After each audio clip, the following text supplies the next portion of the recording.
Bonjour, c'est Gilles du site boursicoté.com. Voici l'analyse technique des principales paires de devises du marché Forex ainsi que l'analyse de l'or et du pétrole pour les matières premières. Nous sommes aujourd'hui le vendredi 14 juin 2013. Et nous commençons cette analyse avec la paire de devises euro-dollar, donc avec une cassure de cette zone de support ici. Alors cette zone de support qui avait déjà été fragilisée sur cette phase, nous avons marqué un deuxième point haut ici, proche du précédent. Je vous avais dit que cette zone ici des 1,3376 serait assez difficile à franchir vu le contexte qui était précédemment suracheté. Et bien finalement c'est après un deuxième contact un échec. Alors pour l'instant un échec qui n'est pas encore totalement confirmé, puisque même si nous n'avons pas de nouveau plus haut, le dernier point bas significatif n'a pas encore été cassé. Il s'agit bien sûr, alors tant qu'on n'a pas cassé le point haut, c'est le dernier point bas se situe ici, à savoir sur les 1,3265. Alors toutefois, nous avons ici une zone de support 1,3278 qui correspond aussi à un point bas significatif, puisque si nous cassions cette zone, eh bien nous aurions une succession du coup de points hauts et de points bas qui seraient toujours de plus en plus bas, et donc ça signerait une entrée en tendance baissière. Alors, auquel cas, eh bien, il serait assez intéressant de tracer donc les retracements de Fibonacci que je vais vous chercher tout de suite. Voilà.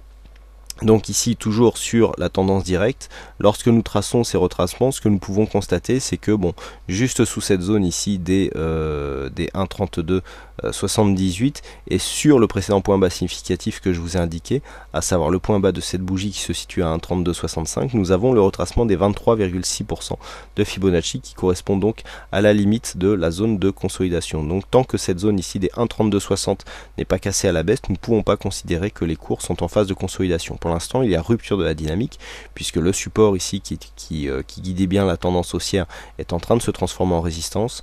Donc ici, sur cette phase où on constate bien la cassure, puis le fait que les bougies ici restent sous cette zone de support comme une résistance, en général, est précurseur d'un retournement et donc d'une phase de baisse qui sera confirmée sur une cassure donc de cette zone des 1,3260. Auquel cas, s'il y avait cassure de cette zone, eh bien on retrouverait ici un précédent point bas significatif qui se situe sur 1,3179 et qui correspond au retracement des 38,2% de Fibonacci. Donc attention ici à cette cassure qui signerait le début d'une consolidation. Et bien entendu, si une cassure intervenait ici de cette zone des 1,3276 et a fortiori donc de la résistance intermédiaire qui se situe juste plus haut et qui correspond au dernier plus haut significatif, à savoir les 1,3390, et bien naturellement ce scénario de consolidation serait totalement invalidé. Nous poursuivons avec le câble, donc la paire de devises livre sterling contre dollar américain qui a approximativement la même configuration que l'euro-dollar, puisque suite ici à un presque contact avec une zone de résistance majeure qui se situe à 1,5744, eh bien les cours sont en train de casser ici cette zone de support qui guidait la tendance là aussi depuis maintenant quelques semaines. Alors d'ailleurs sur cette vue, ce que nous pouvons marquer, c'est que le support ici doit être réajusté en fonction des récents points bas ici significatifs, et si on réajuste ce support vraiment comme il faut, eh bien ce que nous pouvons nous apercevoir, c'est que nous avons ici une cassure avec cette zone de support qui eh bien s'est transformée en résistance, donc un petit peu comme ce que nous avons sur l'euro-dollar. Et donc pour les mêmes mots, les mêmes effets, on trace les retracements de Fibonacci et on regarde ce que nous avons donc comme zone de point bas. Donc on a ici un retracement des 23,6% qui se situe à 1,5565 et c'est donc cette zone qu'il faudra casser pour officiellement rentrer en zone de consolidation, avec un précédent point bas significatif donc qui se situe ici sur le contact. Premier point bas ici à casser sera ici le contact avec le dernier contact avec le support. Alors là déjà le tout dernier a déjà été cassé, il s'agissait ici de cette zone des 1,5647, mais cette zone aussi de contact à 1,5533, puis ce point bas ici intermédiaire qui se situe à 1,5493, en cas de cassure, eh bien nous confirmerait ici la réorientation de la tendance. Pour l'instant, nous avons juste une sortie de dynamique. Attention au contact de la moyenne mobile 20 exponentielle, nous n'avons pas eu encore de contact avec la bolle inférieure. Il y a déjà un retournement du MACD qui intervient et qui donc pourrait provoquer un retour du mouvement haussier. Alors naturellement, si la zone des 1,5738 était cassée à la hausse et que a fortiori nous avons une cassure de cette zone des 1,5744, ce scénario de consolidation sera invalidé. Nous continuons avec la paire de devises dollariennes. Donc la paire de devises dollarienne qui reste bien ici sur sa zone majeure des 94,02. Donc cette zone était identifiée depuis maintenant quelques semaines voire quelques mois. Les cours sont revenus sur cette zone, ont rebondi et reviennent ici au contact. Alors autant sur la première phase ici nous étions survendus, il y avait une dynamique qui n'était pas propice à une cassure d'un support majeur. Par contre ici sur ce rebond technique et sur ce retour, la cassure est tout à fait envisageable, hein. Nous ne sommes plus du tout survendus, le MACD est revenu dans sa zone neutre, donc là sur cette dynamique une cassure est tout à fait possible, et donc si la cassure intervenait, eh bien elle entretiendrait ici ce mouvement baissier, hein, qui a lieu depuis maintenant ce dernier point haut ici qui se situe à 102,50, et donc depuis nous avons perdu quelques figures, hein, puisque nous sommes maintenant au niveau des 94 yens pour 1 dollar. Nous étions au-delà des 100 il y a quelques jours. Donc ici la tendance reste baissière, nous avons toujours une dynamique qui est en cours avec des oscillations qui interviennent entre cette bande de Bollinger inférieure et cette moyenne mobile 20 exponentielle. Pas de contact avec la Bol Sup, on a même du mal à revenir au contact ici de cette moyenne mobile 50, donc une tendance baissière qui s'entretient et qui serait confirmée si une cassure intervenait au niveau des 94,02. Et je vous rappelle que sur la tendance globale, hein, la tendance de fond, eh bien nous avons un retracement ici à 38,2 qui pourrait aussi jouer un rôle de support. Donc là c'est plus un retracement moyen long terme. Nous passons maintenant aux matières premières avec l'or, donc l'or qui reste dans une phase de stabilité. Alors on est venu marquer ici une zone de point bas sur 1366, c'était légèrement attendu, puis finalement les cours remontent ici pour évoluer dans une zone semblable à celle qu'elle était juste avant cette petite attaque baissière, puisqu'on reste ici au-dessus des 1380 $ l'once. Donc l'or qui suite à son mouvement haussier, alors bon, il y a beaucoup de mouvements, hein, sur l'or, on a des tendances qui partent dans tous les sens depuis que nous avons eu ici cette grosse phase baissière avec un rebond technique qui, je le rappelle, n'a pas dépassé 61,8.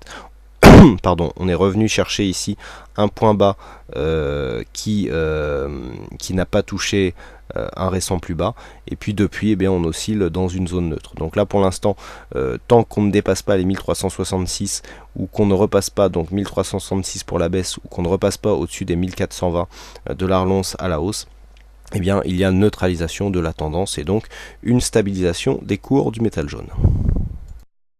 Sur le WTI, ça s'enflamme un petit peu, comme disait Bluebird sur le chat dans la journée, ça doit être du sans-plomb aujourd'hui puisqu'on arrive à casser cette zone des 97. Alors pour replacer, oui, on n'était pas sur le même contrat ici, suite à une forte phase de hausse, eh bien nous oscillions dans un range qui se situait entre en gros 80, 91, 92 $ le baril, et qui était capé à la hausse ici par cette zone des 97 $. Donc là, avec cette cassure, on repart potentiellement sur une phase de hausse. On avait ici cette zone de support qui tenait bon.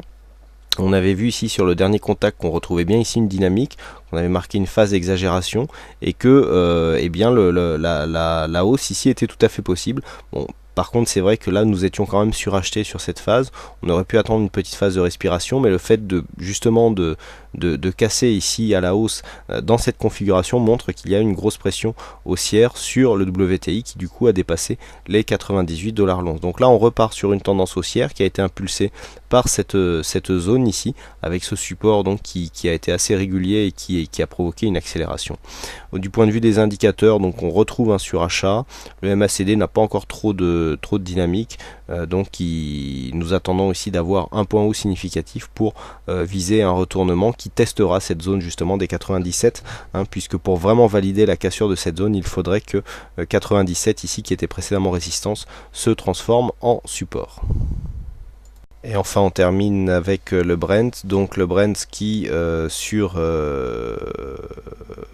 cette phase a marqué un second point bas, donc on a tracé ici un support qui était similaire à celui du WTI, et la hausse n'a pas été confirmée de la même manière, hein, puisque nous avions ici une résistance à 105 $ le baril qui n'a pas été cassée à la hausse. Donc le Brent qui est un peu à la traîne et qui lui reste dans cette évolution là horizontale entre 105 et 100 $ le baril, hein, puisque c'est cette zone de point bas qui a été testée ici avant ce tout début, hein, de tendance haussière qui n'est pas réellement confirmé puisque le point haut ici est venu se loger juste sur cette fameuse zone des 105 $. On a retracé donc et on a provoqué ici une phase de une zone de point bas. D'ailleurs sur le retracement de Fibonacci on le voit bien, hein, nous avons ici donc cette zone, on vient retracer ici entre le 50 et le 61,8 et on repart à l'assaut. Donc là on est potentiellement sur une phase haussière, on vient se retourner dans une zone qui est déjà connue pour constater un grand nombre de retournements donc dans cette fameuse zone des 50-61,8. Le fait que l'on remonte, que l'on commence à attaquer les 23,6, eh bien, nous mettre dans une possible cassure haussière de cette zone des 105 $ le baril et donc une sortie de ce range par le haut qui serait un mouvement suiveur par rapport au WTI. Voilà donc ce que l'on peut dire sur cette analyse technique Forex et matières premières. Il ne me reste plus qu'à vous souhaiter à toutes et à tous une bonne soirée, bonne chance dans vos prochains trades et bon week-end. Et on se retrouve donc dès la semaine prochaine pour d'autres analyses techniques sur le site boursicoté.com.